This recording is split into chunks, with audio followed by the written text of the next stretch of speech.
Hi, this is Dr. Christopher Perrin, and welcome to this episode, which is part of the Christopher Perrin Show. In this podcast, I'd like to address the importance of staying the course on a good liberal arts education. About 4 years ago, I was invited to speak at a conference in Alberta, Canada, my first and only trip to Canada, and I was asked to address this topic, and I ended up writing an article about it. And I'd like to speak to you about it, the importance of staying with something that can be challenging and difficult, and that is, educating your child or participating in the education of your child, giving that child a good classical and liberal arts education. A classical education, as we should know, seeks not so much to inform as to form. Everywhere in the classical tradition, we can note that by educating our children, we're seeking the formation of their souls and minds. In other words, we're seeking their character. And just as an aside, do you happen to know that that Greek word character comes from the die that would impress an image on a coin, something that you would press in and imprint. And so a character, of course, it can mean a letter because, the character G is a letter. It's a character. It used to be pressed in. Remember the old printing press? Well, there's a reason why we're called Classical Academic Press here where I work, because it used to be that the old printing press would push down, metal letters, going back to Ben Franklin and his printing press, pressing paper against the metal typed letters that were arranged to print a page. Okay, you get the point. When you have character, something has been deeply printed or imprinted upon you that is permanent. Character is a part of one of the great goals of education. Character is from that Greek word that means an engraving tool or an engraving itself, like an imprinted or minted coin. We talk about letters as characters because they used to be stroked into clay or wax or chiseled into stone. Figuratively, then, our character is that which is written on the tablet of our own heart. You can see Proverbs 2 for an interesting use of that metaphor. Put another way, character is an engraving or the minted imprint slowly pressed into the souls of our children. The tradition, the classical tradition, says that we're seeking wisdom, virtue, and eloquence. The well-educated person should be wise, virtuous, and able to bring an apt and timely word to every occasion. And when we pray for and seek to contribute to the formation of our children's character, we're seeking their wisdom, their virtue, and their eloquence. These are the three of the great aims of a liberal or classical education. Well, this process is a process. It's step by step. It's gradual. It's slow. It's not accelerated. It's not advanced. It's not advanced placement. It's rightly placed. It's ordered to the nature of the student, to the human. It is just right when ordered for formation in wisdom, virtue, and eloquence. And it can vary according to the specific nature of your student, which means wise guidance and direction at the hands of a wise teacher or magister. It means tutoring, which is why the tutorial system is widely regarded as the most effective means of educating a human and the most economically inefficient, meaning it's expensive. If you were to go to Oxford, say, that would be a great privilege, but you would have, say, 2 students for every tutor. Well, economically, that's expensive.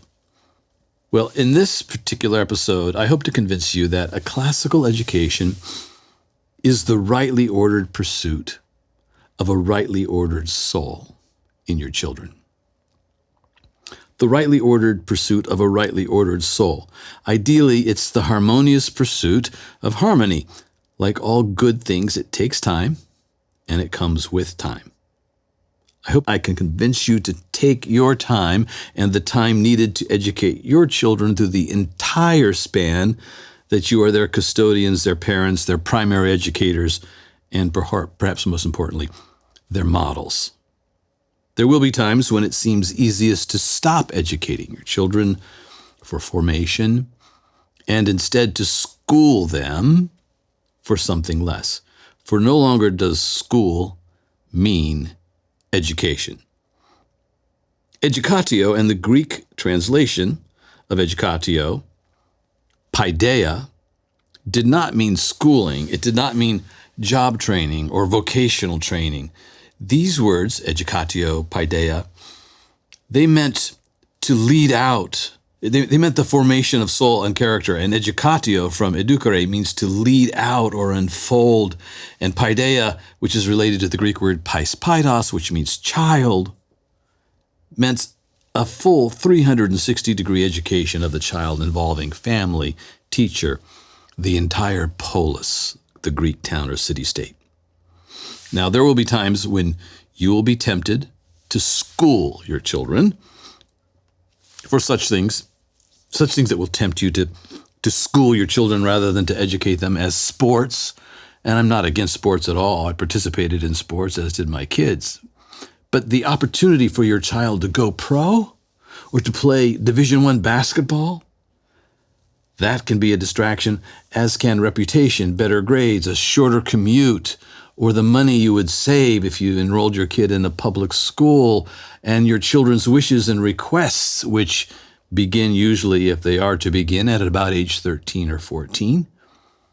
Your children might want to go to school elsewhere, or if you're homeschooling them, they might want to go to school anywhere. In the U.S., we don't permit people to vote until they're 18. And this is not an insult to those who are 17 or younger. It's a recognition of what is universal, and that is this, that wisdom comes with age. So money, the opportunity for your child to get onto a bigger, better sports team, a shorter commute, a place where your children can just get better grades. All of these things can become temptations to change the way we educate our children and maybe to school them instead. Providing a classical education to your children in grades K through 6 is fairly easy, by the way, compared to the education that we give them in grades 7 through 12. And that's just something to note if you're kind of new to classical education. And why is it easier in grades K through 6? Well, the pedagogy and curriculum of the early grades is simply simpler. We focus on teaching reading and math, and we introduce children to the magic of reading and story and all of the virtue and wisdom that the great stories contain. We teach them grammar and Latin at a time when they find it very naturally fitted to who they are as budding readers and writers. Dorothy Sayre says somewhere that, an inflected language is no more surprising than anything else in an astonishing world to these young children. We teach using songs and chants and demonstrations, nature study, lots of repetition, and forms of direct instruction. We teach them the rudiments, the foundational elements of things. And gifted teachers can easily learn how to do this. And that's true. So I'm not saying that it's less important. In fact, I think you could make an argument that the early education is foundational and determinative for what comes later, but it is easier to learn how to teach as a lower school educator than it is in an upper school educator if you're in the liberal arts tradition. Let's keep going. The pedagogy and curriculum of the latter years is more difficult for us who have not received a classical education ourselves. So here's a key distinction. If you've had a good, robust classical education, then it will be easy for you to teach in any grade. But most of us have not received a robust classical education, and therefore it's more difficult for us to give it in the upper years. We have to essentially learn along with our children, and it becomes more difficult to help our children with their mathematics, their hard science courses, more advanced Latin, logic. How many of us have even studied logic and rhetoric? Who has studied rhetoric? And what of the inquisitive study of the great books like Plato's Republic, Virgil's Aeneid, Augustine's Confessions, Shakespeare's plays, or Dante's The Divine Comedy, all 3 books of the Divine Comedy? We might not be ready to do that well because of our own lacking educations. So, again, it's just easier if you're starting new to teach the lower grades than it is the upper grades in the classical tradition. The pedagogy is more challenging in the upper grades because we need teachers, ideally, who have mastered the upper school curriculum and have integrated it within their minds and persons. Have integrated it. What would it be like if, every teacher at, say, a classical high school knew everything that a 12th grader knew, is just as well or better? For example, a 12th grader graduating from the local classical school in my area would have had several years of Latin, several years of logic and rhetoric, have read through a pretty good list of great books and literature, would have studied history in at least two repeating cycles chronologically through, say, 13 years of study, would be very well equipped in mathematics and the natural sciences. Well, what if some of these students know more than their teachers do? Well, okay, I hope you get the point here. Pedagogy is challenging to us. Most of us will not be able to do this alone as the sole teacher of our children. We will collaborate with either other teachers in a classical homeschooling co-op or at a classical school. The only way that most of us will have the power to stay the course through graduation will be if we travel in a community with other people, because we need others. Very few of us are equipped to teach everything well to any of our children in grades K through 12. So we don't want to do this alone. We want to do this in a community with other kindred spirits. We should not try to do this at home alone. We certainly should try to do this at home, but not alone. Many parents quit, however, in the upper school years, and often at the first sign of complaints and dissatisfaction by their children. But we should note that the students will usually complain at one time or another in their teenage years about any form of education that we give them. The chief reason that students complain, and often rightfully complain, about classical education is simply this: they're overburdened. In our enthusiasm for teaching them so much of the true, the good, and the beautiful, we try to teach them far too much of the true, good, and beautiful, far more than they can digest and understand, and we crush them with goodness. One reason they don't like school, any school, is that we ask them to study too many things at the same time. Sadly, this sometimes is the case even at our classical schools and homeschooling co-ops. I've written about this. You can see this on my Substack at christopherperrin.substack.com, where I've written an article called Piling It On. I have a podcast on it as well about how we just tend to do too much of a good thing. And that's kind of a hold on to the progressive model of education, where we dabble in a lot of things and kind of create a big buffet line that in itself you might think is good. Have you ever been to a good buffet line? But isn't usually the best way to educate. Of course you want children to be able to explore, etc., but you don't want 12 subjects at a time. But let me return to the expected complaints of our teenage children and their requests for a new school. Would you have your teenagers choose their diet and what they would eat? Would you have your teenagers choose their schedule, when they should sleep and rise? Would you have them choose what to watch and when on Netflix, YouTube, or any of the other streaming channels or on the internet generally? Would you have them choose when and where to drive? Would you have them choose their school and education? And many Americans would say to that question, why, sure. Would you have them choose what books to read and what subjects to study? Should they choose their own curriculum? What teenager on his own would be able to choose wisely what to read? Say, Plato, Shakespeare, Augustine, or Dante. Would they choose these things on their own? Some of us, because of our own poor education, are not even sure what we would choose to read. Well, of course, children should increasingly have some agency, but they're children and they need guidance, guardians, tutors, parents, and teachers. Many American parents seem to assume that they have authority over their children until the time in which their children grow as tall as we parents, and then push back and complain, and then we cave. After all, they're as tall as we are. It can be challenging at times to stay the course of a classical education in the upper school years, but it need not be truly and persistently painful. In fact, these are the years when the fruit begins to appear in larger quantities on the tree, often in 11th and 12th grade. When students are completing their studies of rhetoric and mathematical studies, and they're starting to show some accumulating wisdom from reading and discussing so many great books. It's a sad thing to me to see a family pull the cake out of the oven shortly before it begins to rise, and often around 8th or 9th grade.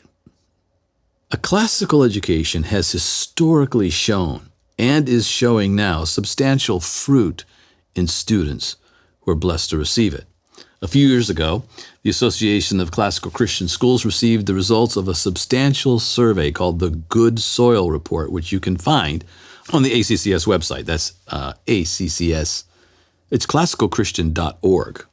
That's their website. The results of this survey, conducted by the sociology department at the University of Notre Dame, presented us with some really encouraging and positive results. The survey tracked and compared the results of students who graduated from public and private and secular schools, Protestant, Catholic, and classical schools, classical Christian schools. They surveyed graduates from the age of 24 to 42 years of age, and in virtually every category, at least the ones that matter, classical students excelled. They had higher SAT scores. They were the most likely to trust the Bible as well as to respect science. They were the most likely to express a care and concern for the environment. And they were the most likely to have LGBT friends while also being the least likely to support LGBT lifestyle. That's somewhat paradoxical, isn't it? And here's the kicker. While 70 to 80% of Christians abandon the church and the faith in their 20s, which is a crisis worth talking about, classically educated students retain their faith and commitment to the church at a rate of 80%. So from this survey, we could ask the question, do you want your teenager to keep the Christian faith? You might not know much about classical Christian education at present, but you should know that classically educated students, according to this survey, do keep the faith at an 80% rate when vast numbers of other Christian students do not. Now, I love teenagers and I love teaching them, knowing them, befriending them, but the world ought not to be run by them, as inspiring as they are.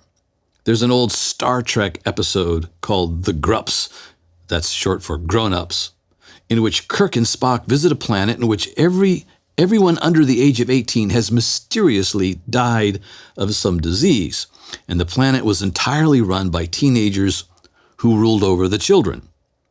There were no grown-ups, no grups in the world. Well, it did not go well for Kirk and Spock when they visited this planet. Teenagers can inspire and lead us in various ways. Their opinions should be considered. Often they're wise beyond their years and have interesting perspectives, etc., but they are not yet mature or grown up, and their capricious and changing wishes and desires should not determine their education.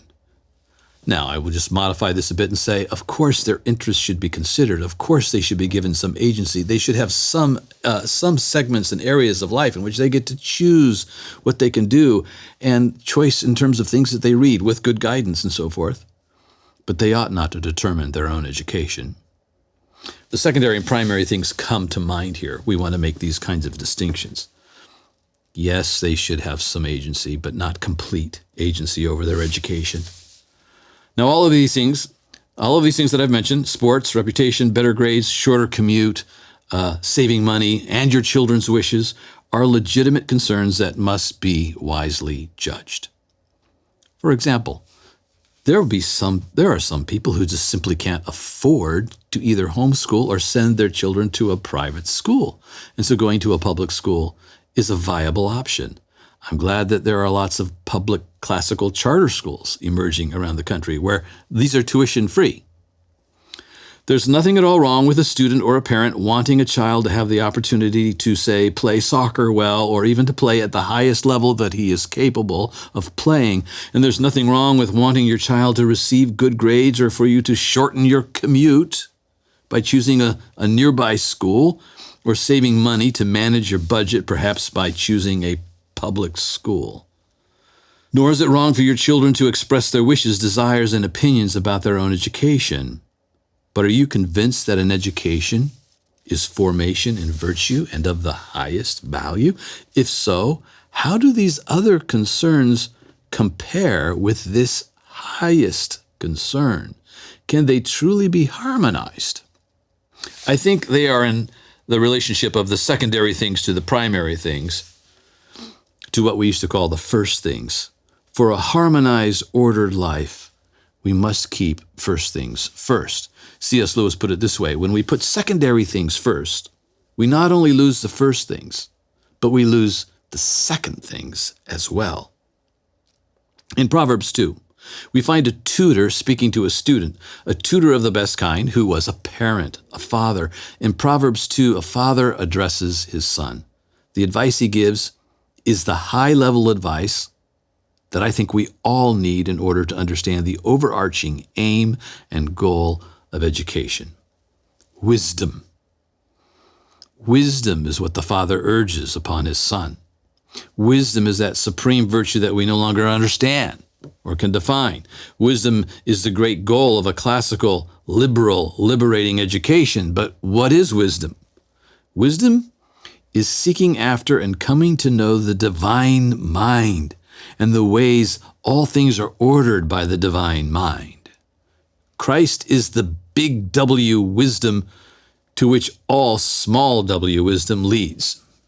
Hugh of St. Victor, that's in Paris, from many centuries ago, describes it this way: wisdom is the living mind, primordial mind, the first order and pattern of all things. Who speaks this way? As we return to the source of the river, this living primordial mind, the fountainhead, we begin to understand God, ourselves, and creation. We begin to hear the celestial harmonies and the music of the spheres. This is how John Henry Newman put it when he describes the results of a classical or liberal arts education. He's writing in the mid-1800s. He says, "The perfection of the intellect, which is the result of education, and its beau ideal, to be imparted in their respective measures, is the clear, calm, accurate vision and comprehension of all things, as far as the fine mind can embrace them, each in its place, and with its own characteristics upon it." He goes on, "It's almost prophetic from its knowledge of history. It's almost heart-searching from its knowledge of human nature. It has almost supernatural charity from its freedom from littleness and prejudice. It has almost the repose of faith because nothing can startle it. It has almost the beauty and harmony of heavenly contemplation. So intimate is it with the eternal order of things and the music of the spheres." Now, this is elevated prose, to be sure. We don't even know what the music of the spheres is anymore. He's going all the way back to, this is something that Pythagoras wrote about, like 700 BC. He's describing this view that, this belief that when stars or planets were moving in the heavens, they were moving in harmonious, regular, beautiful patterns, and that perhaps they actually emitted a sound we couldn't hear, a music of the spheres. At any rate, you see here in Newman's quote that he's describing wisdom, that the result of an education like this is such that we have a harmony of heavenly contemplation. We have supernatural charity from our study of literature. We have heart-searching ability because of our reading of great books and literature. We've been delivered from littleness and prejudice, and we have even the repose of faith because nothing really surprises us, having read human history, etc. It's another way of saying wisdom. I've noted that we cannot allow children or teenagers to be the final arbiters of their education, and yet in Proverbs 2 we see that children and their yearnings are crucial to education. If students are not filled with studium, it's a Latin word that means zeal and affection for knowledge, for the true, the good, and the beautiful.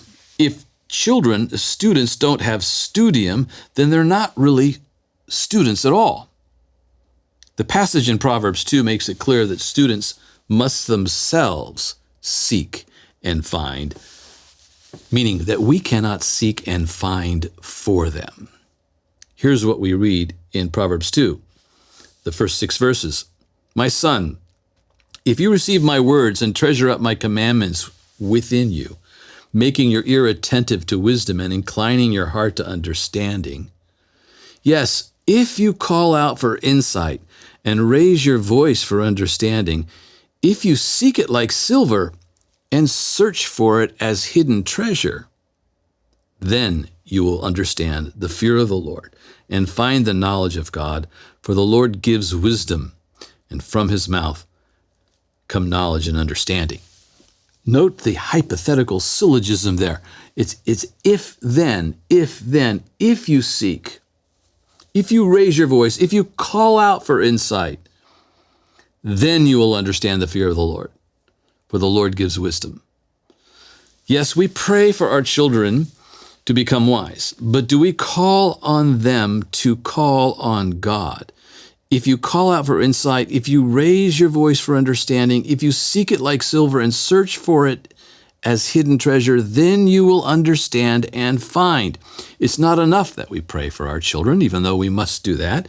They must pray for themselves. If they won't seek, they won't find. So students ought not to choose the path of wisdom, their education, but they very much should cry out for it and seek it with all of their little hearts. This is a profound educational insight that comes to us in the tradition. The insight is that students must seek insight. The wisdom is that students must seek wisdom to get it. In the classical tradition, there are 2 main categories of mind, and thus 2 ways that we grow and are formed in wisdom. The medievals regarded our mind to consist of these 2 aspects, the ratio, I like rolling my R's, and the intellectus. Ratio is the discursive running part of our minds that collects, categorizes, classifies, and reasons logically. It's akin to scientific thinking. It's related to the word rational and rationality or reason. Ratio. Intellectus is that part of our mind that gazes and contemplates and that thinks deeply. The Latin word intellectus did not mean high IQ, brainy, or above average intelligence. It referred to that capacity that every human has to penetrate and to understand reality by contemplation, by gazing, by pondering. Contemplation itself comes from contemplare, which means to gather in the temple. The templum is there. It's the place where, in the Roman and pagan context, the will of the gods was discerned, a set-apart, sacred place.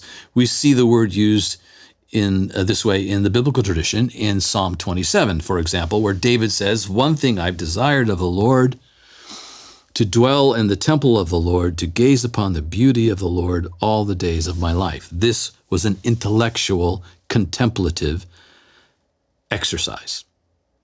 The intellectual life in the classical tradition, therefore, may not be what you were thinking it was. The intellectual life is a life of seeing, gazing, and slowly coming to know the deep reality of things by a receptive, attentive engagement or contemplation. What has happened to contemplative learning or the contemplative life generally? It has been largely swallowed up by what Josef Pieper calls the total world of work in his book, Leisure, the Basis of Culture.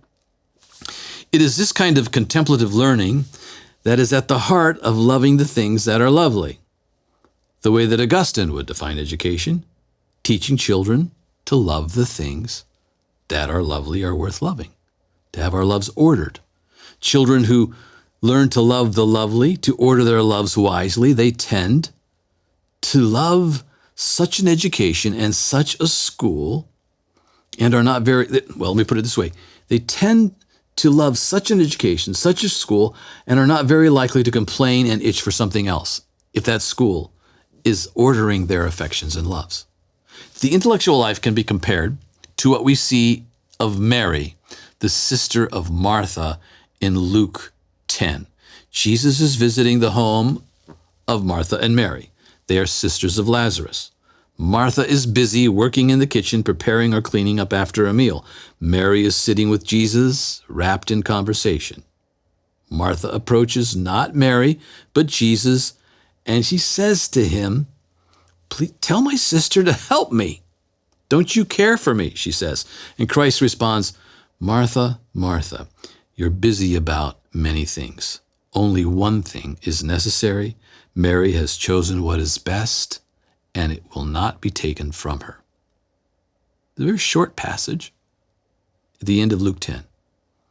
There's much here about the nature of education, the lordship of Christ in education, about harmony and balance in education, and about staying the course in education. Christian education must be led by Christ the teacher. In fact, we can argue that all education is led by Christ, whether one realizes it or not. If Christ is who he is the one who brings illumination and light to every man. That's John 1. To learn anything that is true or good is already to be in contact with him who is the source of all that is true, good, and beautiful, although that's a topic for another time.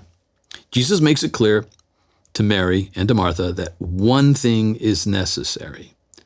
Thus, there is a hierarchy in education. What Martha was doing was not bad, but there's a hierarchy. Some things are more important than others. Some things are absolutely necessary. Some things are good and desirable, but not necessary. Let me return to your educational choices. Playing on a high-level soccer team is good. It is not necessary. Saving money is good, but not the highest good when it comes to the formation of your child's soul and character. What is the best thing? That is necessary. Hearing from Christ, conversing with Christ, and that leads us to his lordship. Christ is sitting with Mary in conversation, and the gospel passage describes Mary as sitting at Jesus' feet, listening to his teaching. He leads, he speaks with authority, he is the rabbi, he is the teacher. Martha, listening to Jesus' teaching, hearkens and takes us back to Proverbs 2. Is she not attentive to wisdom? And is she not inclining her heart to understanding as we're exhorted in Proverbs 2? Mary is seeking, she is attending to wisdom, and in this case, it's the big W wisdom. Remember, Proverbs 2 goes on to read, "Then you will understand righteousness and justice and equity and every good path, for wisdom will come into your heart and knowledge will be pleasant to your soul." It's verses 9 and 10 from Proverbs 2. Can anyone doubt that Mary sat at Jesus' feet listening to his teaching, that wisdom was coming into her heart, and that it was pleasant to her soul? Perhaps that's why she forgot about dinner. Perhaps it was this very thing that irritated Martha. There's Mary, gazing, contemplating, filling up with pleasant wisdom while she took care of all the dinner duties. And of course, yes, we have duties, even many duties in education. We have lesson plans, preparation, assessment, correcting papers, etc. But is everything directed by Christ the teacher such that we find ample time to sit at his feet? Will this happen or be supported well at the local public school? This passage also reminds us that education must be harmonized. It should be a harmony of active and contemplative learning. In the classical Christian tradition, both Martha and Mary are regarded as saints. What Mary was doing, preparing and serving, was not bad at all. It was simply not the right thing to do at that time. It was not the best part or the best option. We all must serve and prepare like Martha, and we all should serve Christ. Christ perhaps was over for, hospitality and dinner and conversation with Mary and Martha.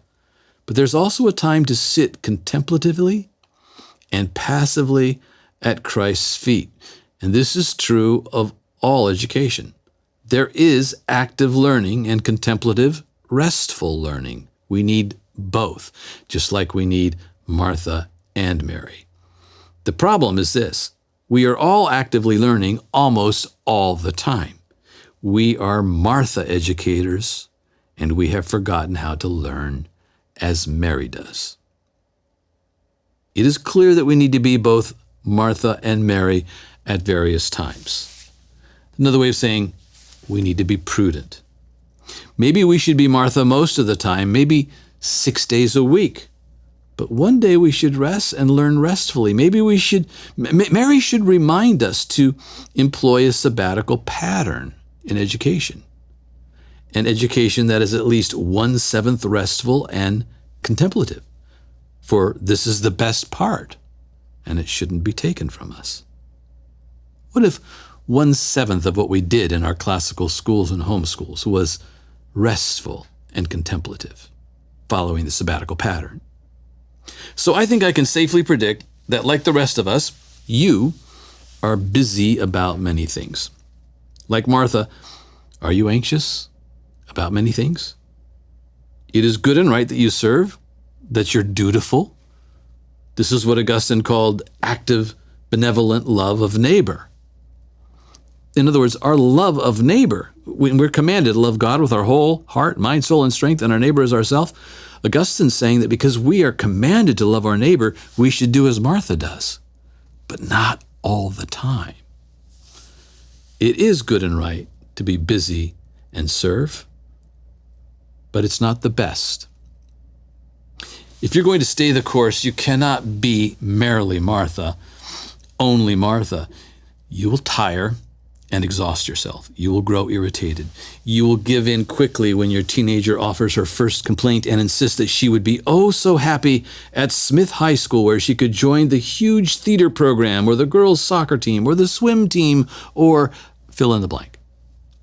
If you live only as Martha, you will not enjoy and be revivified by those refreshing times at Jesus' feet. To stay the course, you too must restfully learn, read, contemplate, and enjoy conversation with others. You may need a mom's group that meets once a month to discuss a great book in a lovely setting. You will need some Scholé, the Greek word that means undistracted time, to study the things most worthwhile, usually with good friends, usually in a lovely place and with a good drink. So may I ask you, where is your Mary? Where is your inner Mary? She left the dishes to listen to Christ the teacher. She set aside the time to converse and contemplate. David too, King David by the way, made time. David was a pretty busy executive as the king of Judea. He knew that he could not possibly dwell in the temple of the Lord all the days of his life, but he wanted to. It is David who wrote most of the Psalms that we have in the book of Psalms. Imagine our president, whoever he might be or she might be, writing poetry, psalms, or prayers. But King David did. Can you? David had a strong desire to gaze upon the beauty of the Lord in his temple, and Mary had such a compelling desire to be with Jesus that she broke the social norms of dinner preparation and serving, forgetting her own sister for a moment, to be with Jesus. Imagine a server at a restaurant becoming so engrossed with the conversation at your table that she pulls up a chair, joins your discussion, and forgets about bringing you your coffee and dessert. The 20th century writer Simone Weil, last name is spelled W-E-I-L, by the way, The 20th century writer Simone Weil noted that all real study must be led by desire. The word desire comes from de and ceteris, two Latin words, essentially meaning that which is born of the stars. For ceteris means a constellation of stars. Desire, therefore, is a version of twinkle, twinkle, little star, how I wonder what you are, at least etymologically speaking it is. Desire has its root, etymologically, in the stars. Here's how Simone Weil puts it. Contrary to the usual belief, willpower has practically no place in study. The intelligence can only be led by desire. For there to be desire, there must be pleasure and joy in the work. The intelligence only grows and bears fruit in joy. The joy of learning is as indispensable in study as breathing is in running. Where it is lacking, there are no real students, but only poor caricatures of apprentices who, at the end of their apprenticeship, will not even have a trade. It is the part played by joy in our studies that makes of them a preparation for spiritual life, for desire directed towards God is the only power capable of raising the soul. Or rather, it is God alone who comes down and possesses the soul, but desire alone draws God down. He only comes to those who ask him to come, and he cannot refuse to come to those who implore him long, often, and ardently. Now, I think you can see that we are back, if you haven't noticed, to Proverbs 2. Solomon says that we should call out loud for insight and raise our voice for understanding and seek it like silver and search for it as hidden treasure. Simone Weil says we should implore the Lord long, often, and ardently.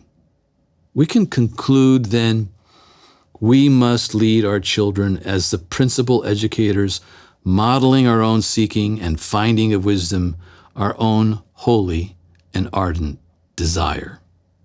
We must model for them the seeking after wisdom, for we never stop growing in wisdom, do we? Our children must see us crying out and searching, seeking, and finding wisdom. How can we ask them to call out for wisdom when we don't do it ourselves?